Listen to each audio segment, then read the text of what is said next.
Good morning dear student. आज हम Hindi second में पार्ट 5 शब्द भंडार के बारे में पढ़ेंगे। इससे पूर्व की कक्षा में हमने शब्द भंडार में पर्यायवाची शब्द, विलोम शब्द और वाक्यांश के लिए एक शब्द के बारे में पढ़ा था। आज इसी क्रम में हम श्रुति संभिन्नार्थक शब्द के बारे में पढ़ेंगे। इस शब्द को ध्यानपूर्वक पढ़िए। श्रुति संभिन्नार्थक शब्द। अब देखिए, श्रुति श्रुति मतलब क्या होता है? श्रुति मतलब होता है आपका सुनना। सम मतलब समान, अर्थात सुनने में समान। और भिन्नार्थक भिन्नार्थक भिन्न भिन्न मतलब होता है आपका अलग अर्थ। भिन्न अलग अर्थ रखने वाले, अतः ऐसे शब्द जो सुनने में समान लगते हैं परंतु जिनके अर्थ भिन्न होते हैं और श्रुति संभिन्नार्थक शब्द कहलाते हैं। ऐसे शब्द जो सुनने में तो कैसे लगते हैं? समान लगते हैं, परंतु उनका अर्थ क्या होता है? अलग अलग होता है। वे शब्द कहलाते हैं श्रुति संभिन्नार्थक शब्द। आगे देखिए, इसकी परिभाषा ध्यानपूर्वक देखते हैं हम। सुनने में समान किंतु भिन्न वर्तनी एवं अर्थ रखने वाले शब्द श्रुति संभिन्नार्थक शब्द कहलाते हैं। सुनने में तो कैसे लग रहे हैं हमें? समान। भिन्न वर्तनी, वर्तनी मतलब क्या होता है आपका? लिखने में अलग होते हैं। जब भी हम इसे बोलेंगे हमें समान लगता है, पर लिखने में यह अलग अलग होते हैं और अलग अर्थ रखने वाले ऐसे शब्द श्रुति संभिन्नार्थक शब्द कहलाते हैं। यहाँ पर नीचे कुछ शब्द दे रखे हैं, इसके माध्यम से हम समझते हैं। उदाहरण देखिए यहाँ पर। अंक, अंक अर्थात होता है संख्या, गोद।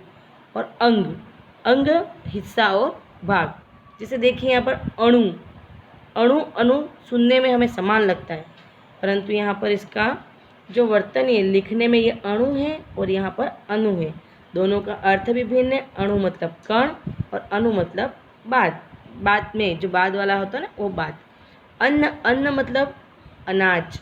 अन्य दूसरा। अवधि, अवधि देखिए, अवधि छोटी ई बड़ी ई, पर हम जब इसे बोलते हैं तो हमें सुनने में क्या लगता है? ये समान लगता है। अवधि का अर्थ होता है आपका समय, और अवधि बड़ी ई की मात्रा वाला अवधि एक भाषा का नाम है।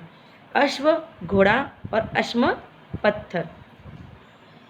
इधर देखिए धनु, धनु मतलब होता है आपका धनुष। धनु मतलब धनुष, धनुष। और धेनु अर्थात गाय। परिणाम, परिमाण, परिणाम मतलब होता है आपका नतीजा, फल। परिमाण माप तोल के लिए जो चीज़ होती है वो परिमाण होता है। मात्र और मातृ। अब देखिए, जब भी हम इसे बोलते हैं तो हम बोलने में हमें समान लगता है, परंतु ये लिखने में भी अलग है और इनके अर्थ भी अलग अलग है। केवल और मातृ मतलब होता है माता। वदन, बदन, वदन अर्थात मुख और बदन मतलब शरीर। अब आगे हम पढ़ते हैं अनेकार्थक शब्द। अनेकार्थक शब्द, इस शब्द को ध्यानपूर्वक हम पढ़ें। अनेकार्थक शब्द। अनेक मतलब अनेक अर्थ, अलग अलग मतलब बहुत सारे अर्थ, अनेक अर्थ देने वाला जो एक शब्द होता है उसे हम क्या कहते हैं? अनेकार्थक शब्द। एक से अधिक अर्थ बताने वाले शब्द, अर्थात शब्द एक पर उसके अर्थ क्या होते हैं? अनेक। वे शब्द क्या कहलाते हैं? आपके अनेकार्थक शब्द। एक शब्द और अर्थ कितने? अनेक, तो वे शब्द क्या कहलाते हैं? आपके अनेकार्थक शब्द। देखिए यहाँ पर एक उदाहरण में दे रखा आपको रक्त। रक्त का अर्थ होता है आपका केसर भी होता है, कमल भी होता है और लहू होता है। मतलब यहाँ पर शब्द एक है और उसके अर्थ अनेक है, तो ये रक्त शब्द क्या हो गया? आपका अनेकार्थक शब्द। पत्र का देखिए, पत्र का पत्ता, पंख और चिट्ठी। इसे हम कुछ उदाहरण के माध्यम से समझते हैं। यहाँ पर आपको उदाहरण दे रखे हैं, इसे ध्यानपूर्वक देखिए। अज, अज का मतलब होता है आपका बकरा, दशरथ के पिता। अर्थ धन मतलब प्रयोजन।